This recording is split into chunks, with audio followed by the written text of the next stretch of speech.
Okay guys, today we're going to act like we're at the state fair doing our projects for 4-H. Hi. What's your name? My name is Maggie and I'm from the Okay, what will you be presenting for us? Today I will be presenting outdoor adventures. So this is all about like a hike I took at summer camp.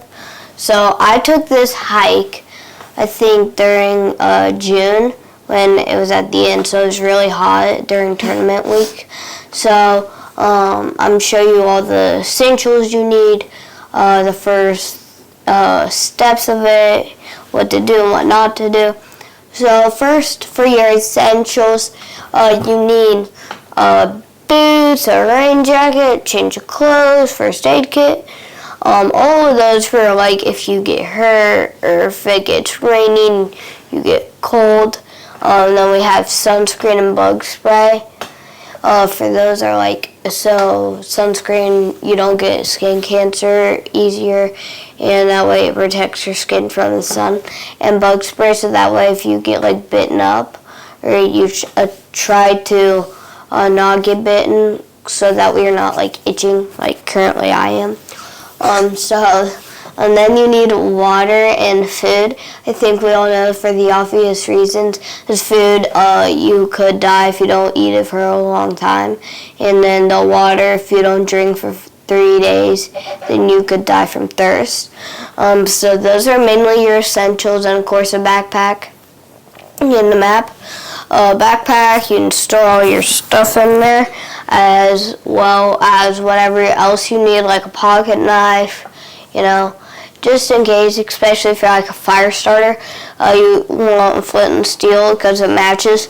If those like in lighters, if they run out of like lighter fluid or the matches, if they get wet, they're not going to start. Or if you fail all your matches, then you're cooked, they're not going to start a fire.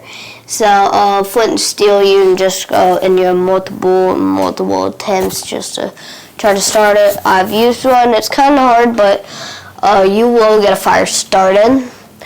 So now you need a map. So you want to find a good solid map trail so you know which way to go. You don't want to get lost, and that comes in where the whistle, because if you get lost, you want to blow it 3 times and don't move. So it's kind of similar if you left the mess and then you had multiple people who were accused. They got to find who did it. And so you want to be the one, you want to be the one who owns up to it. So that way if you just stay in that spot, they'll know who did it, kind of like that. And so that's all of that for the map trail. You just need a solid map, so you're not going, let's just find a random trail, because you don't know where it ends at. You don't know anything about that trail, So it's important that you know where all that stuff is. And so now we have like the fungus. Fungi you never want to touch. You don't know if it's like poisonous, or you don't know what's been there. You don't know if there's snakes. You don't know if there's raccoons. You don't know anything about it. It could be, a lot of different kinds, but it's very cool to look at, to see all the different patterns. Like up there, I have like striped kind of ones, like almost like an elephant tooth. And then down here, I have like shell ones that kind of look like shells. And so it's cool to look at like all the different kinds of stuff, and to enjoy, look at all the stuff that there is. And then we have like hiking. So I actually went on a mile hike to the swinging bridge. So at camp there's a swinging bridge that everybody loves, and it swings a lot, and it's like 50 to 100 feet above water. And when you go across, it kind of swings, and like it's kind of scary, but it's also like kind of fun.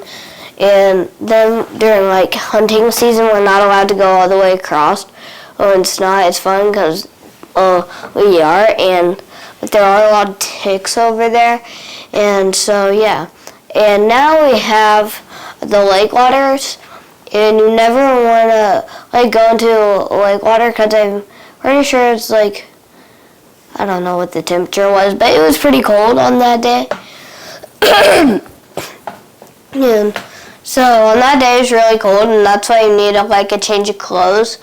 Because if you don't have like a change of clothes with you, and you decide, oh well, it's a good idea, which it isn't, then that's why you need a change of clothes or something, or an extra pair of shoes.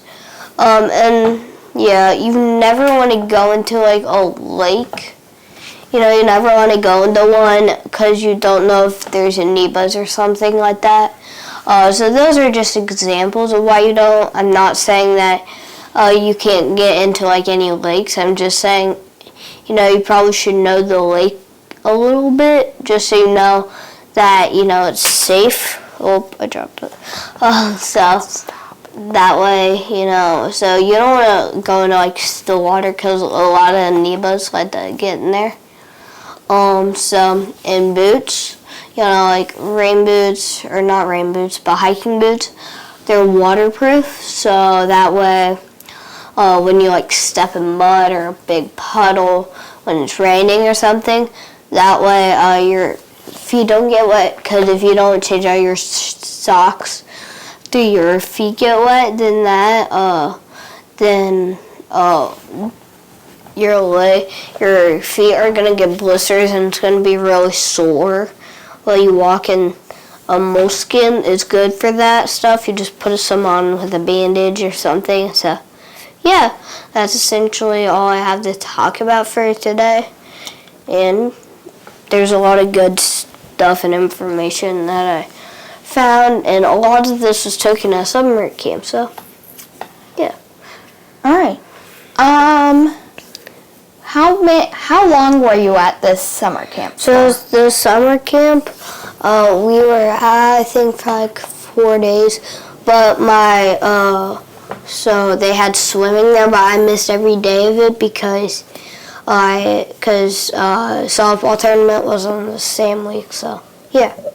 All right. I think that's all the questions I have for you, because you answered all of them. Yes. Thank you for coming. Thank you. What do you say at the end of a video for part 1? What do you say at the end of a video? Like and subscribe. Bye.